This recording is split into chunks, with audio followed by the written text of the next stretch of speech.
I'm back. Yeah, my hair's awful, isn't it? Right, I've just drunk a load of water to try and remove all trace of that god awful imperial that we've just done yesterday. Let's move that out of the way. Good riddance. And I'm going to do something slightly different. I'm going to take a bit of a break from my run of American whiskies, simply because I received this sample yesterday. So Friday 24th, it's now Saturday 25th. And because I'm giving myself a little bit of a head start, when I upload this, it will be Monday 27th of June. I've got your caps now, sorry. So, on Monday, so it's Saturday now, Imperial is going to upload tomorrow, and then this one's going to upload on Monday. And on Monday, it is the European Championships, football, soccer, if you're watching from America. It's European Championships in France, and on Monday night, England are playing Iceland in the second round of the tournament. And whoever wins that will go through to the quarterfinals. There's a very good chance that England will win. We should win. I say we because I'm English. We should win. And we should progress to the quarterfinals, where we will probably get knocked out on penalties, because that is what England does best. And everybody will get all very grumpy because they think that we should win the tournament, even though our team is nowhere near as good as most people think. I'm not a massive football fan. I am interested in it. I don't watch it live. I watch highlights on TV. I support Arsenal, and I watch the highlights on TV mainly when Arsenal win. Arsenal are a very frustrating team to support, and therefore about halfway through the season I get my hopes up, and then about 3 weeks later, when we get knocked out of everything and we lose 3 on the trot, I just go, I can't be arsed with this, and then I sort of dip in and out for the rest of the season. Anyway, I'm rambling. And as it was yesterday, the fantastically wonderful and lovely and continually generous Joe Lawson sent me a little package through the post, which arrived through the postbox yesterday with 2 samples in it. Now, fortunately, one of them, I already have a sample of another version from Tobias von Neubronner, so I have to go back to her and say, thank you so much, but I've already got one of these. Do you want it back? And she was like, no, try it later on or whatever. So, Joe, thank you so much for this. But in was also, I'm going to say Flóki. Now, this is from Iceland, and I've been doing reading up on this, and there are letters and shapes in words all over the place. So I apologise in advance for my pronunciations to anybody that's Scandinavian or Icelandic, or basically that isn't British pretty much, because my pronunciations are probably going to be absolutely awful. I have done my best, and believe me, I've actually looked at some phonetic descriptions of some of these places, and I'm still at complete loss. I should probably apologise for being British and voting to leave. I didn't vote leave, but for Britain to have voted to leave the EU, personally, I think is a mistake. Other people out there think it's a good idea. I'm very, very uncertain about it, but it's happened, so let's just roll up our sleeves and get on with it and deal with it and try and minimise any negative impact that would come from it. That's my view on it. However you feel about it, to be honest, I'm not particularly political. The whole debate has just bored me to tears, because it's not even been a debate, it's just been one side shouting at another, and it's lies from here and lies from there, kernels of truth, twisted statistics from both sides. They're both as bad as each other. There's pros and cons to leaving, there's pros and cons to staying. So, there was never going to be a right and a wrong answer, but for whatever reason, nearly everybody that you talk to that was properly passionate about it, it was a right and a wrong answer. It was black and white, and it's not black and white, it never is. Anyway, I digress yet again. So, Flóki, I'm going to call it. I think it's Flóki or Flóki, which it's from Iceland. It was a distillery. It's called the Eimvik Distillery, and it's here in a principality just south of Reykjavik. Now, I know how to pronounce Reykjavik, which is probably wrong, but I'm going to put the spelling up of where this principality is, this region, where it's from. I think it's pronounced Guthaber. Carthaper. I think it's pronounced Carthaper. Probably not. I'm probably well off. I no doubt I'm well off, but that was I'd literally been looking at phonetic bits and things. You know that bit that looked like a D but had a cross through it and all that lot? Apparently that's a th sound. It just completely threw me. Anyway, that's where it is. It's two brothers that set it up, Haralda and Eggy, but they actually call him Halli, so it's Halli and Egil Perkinson. They founded it in 2009. It looks as though it's in an industrial estate, and essentially they have a history of brewing. Decided they wanted to get into distilling. They set up this distillery. They've basically made everything themselves. They made the pot still themselves, because they named it after their mother, Elizabeth, and grandmother, Elizabeth. And so the pot still's handmade. All the barley is local. It's 100% Iceland barley, and it's organic. Now, it's basically because the best pesticide that they have in Iceland is the winter, which kills off all the pests.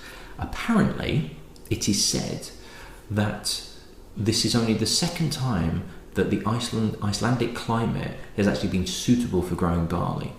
The first time was when it was first being settled, and now due to global warming, it's now become slightly more viable to grow barley where you get a good yield. But because it's a really hardy climate, the actual barley itself is more sturdier, so they have to use more barley to get more flavour out of it to make their spirit. So this particular one that Joe sent me is called Young Malt, and it's at 47%. Now, this is only up to a year in cask, so it's not technically whiskey in the sense of like the Scotch Whisky Associations. It's got to be mature for 3 years before you can call it whiskey. This is not whiskey, it's Young Malt, which is a year in cask. Their first official whiskey, which is called the First Impression, I think there's been a bit of confusion as to when it's due out, and it'll be a 3-year-old. It's whether it's out this year or potentially next year. For this, not this miniature, but for the full-size bottle, which looks like this, you're looking at about 40 to 45 quid. Master & Malt are selling this for 46 quid.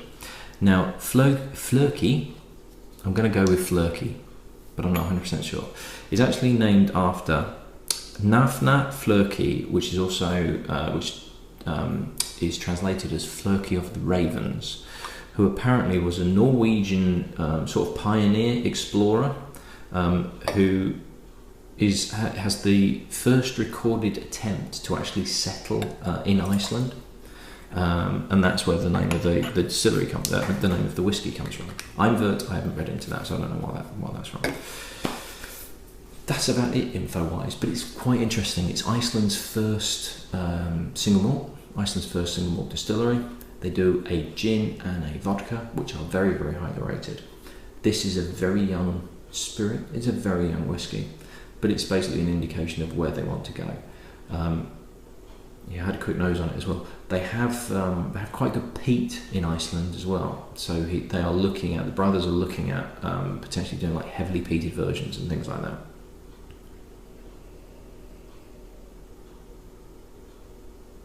Wow, what an unusual nose.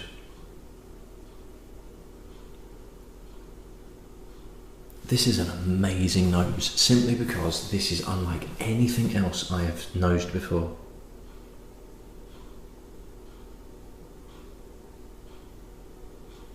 There's it reminds me of a sweet, like a kid's candy sweet. It's so weird. It's such a weird nose. It's like a jellied sweet. There's weird stuff on there. It's slightly vegetal. It's slightly minty, but it's like a spearmint. But then there's also this kind of jellied candy, like Haribo sweets. You know, if you get like a bag of Star Mix and you open the bag and you smell it, so it's like this combination of the various different sweets. So they've got cola bowls, and they've got the fried eggs, and they've got the strawberry hearts, where one heart's like jelly and the other heart's kind of like, not marshmallow, but that sort of thing. But you open the bag and you take a sniff, and it's the combination of all those sweety flavours. There's that in there as well. But then there's also like a concentrated cut grass, a little bit like the Threeland, The Threeland was a really unusual nose. That was more hay and grass, whereas there's the grass there, the kind of concentrated cut grass, but then also sweets and jelly and mint, but spearmint, and sort of leather.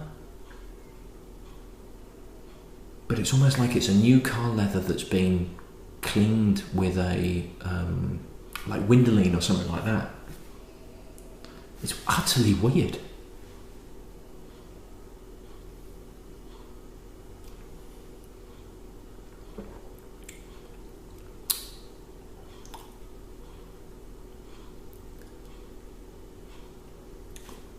Everything that's on the nose is in the palate, along with, what's that right at the end?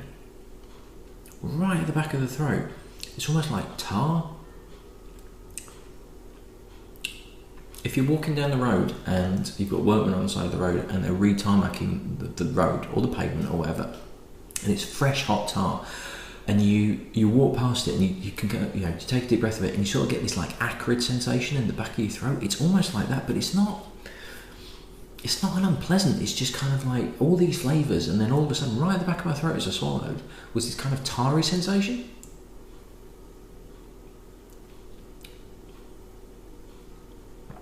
It's really prickly, it's really effervescent. Again, the sweets are there. There's a flavour there that's really annoying me because I cannot put it into words. It's right on the tip of my tongue. There's bags of character to it, but it's such unusual flavours. Some people are going to hate this. Now, I'm going to get some water as well. Some people are going to absolutely hate this. They're going to think it's so weird, a bit like the Threeland. I did a bit of reading up on the Threeland after I tried it, and there was a couple of reviews of it where they really didn't like it at all. It was like, oh yeah, it's awful stuff, really pungent and everything. And pungent's a really good word, but it was like, no, it was just like so unbalanced and just weird flavours. And one more little bit.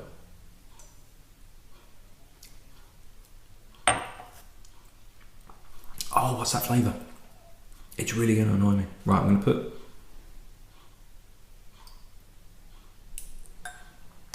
just to see if it opens it out a little bit. That flavour's going to...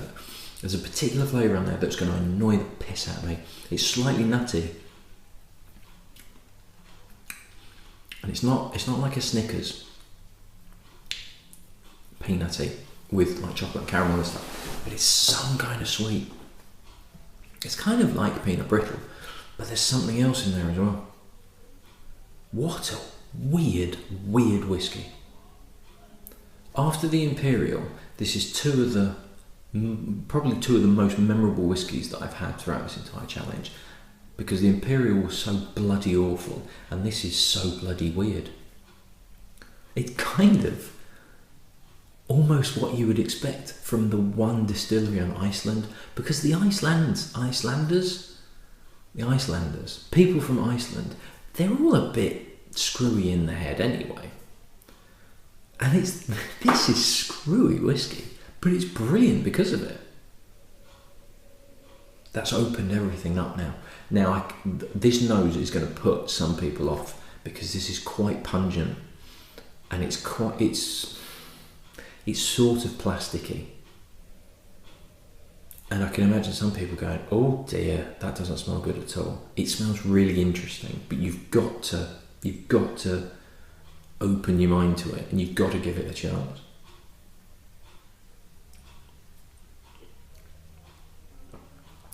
The water definitely helps.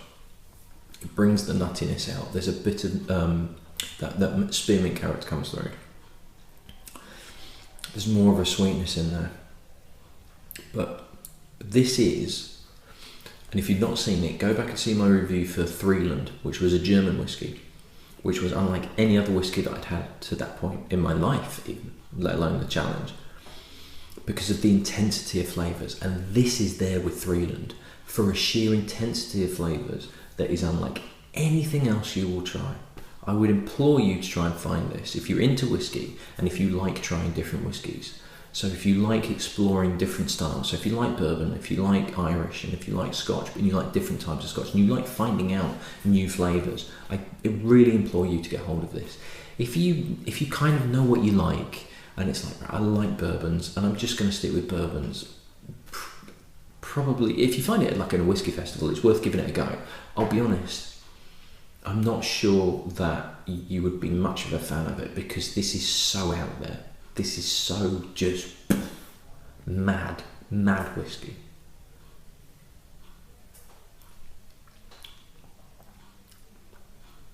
I'm not sure I would buy a bottle of it for myself, and I'm not sure I'd want to drink any more than that, to be honest. But I have thoroughly enjoyed that bit that I've had. It's so intense, I don't think I'd want to drink anymore, because it's a bit of a battle, and you need to work with it, and you need to give it time, and you need to go, what the hell is that, and what does that taste like, and what does that taste like? So it will take a long time to get through a bottle, but to share with friends, to share with people, to try and find out different flavours, it's absolutely brilliant. I think it's fantastic stuff. I have this left, and I'm very tempted to pass it on, to pay it forward from what Joe's done to me. I'm going to have a bit of a think, because there's a couple of people that I think would be very interested in trying it, but I can't really split any more than that. So yes, this probably will go to somebody, because I think this needs to be tried. But if you're not the lucky person, I would implore you to try and find something. If you're interested in trying something really different, and I mean really different, then try and find this if you can. Fantastic stuff, mind-blowingly weird, and great. Loved it, absolutely loved it, because it's so weird. Joe, thank you so much for that. That was incredible. And I think it was at a whiskey sort of tasting event that she actually came across it. So I'd love to know what the other reactions were to it, because I wouldn't be surprised if it split the room. For some people absolutely loathing it, and other people absolutely loving it. Great stuff, brilliant. Right, Joe, thank you very much. And we shall see by the time this is up. Potentially they might not have played if I get up early enough. My prediction is I think we might win 2-0, but I've got a very, very bad feeling that will go to penalties. But yeah, I think we might win 2-0. We'll see. We've played like crap up to now, so we'll probably lose 1-0. Right, that's that. I shall see you in the next one. Cheers.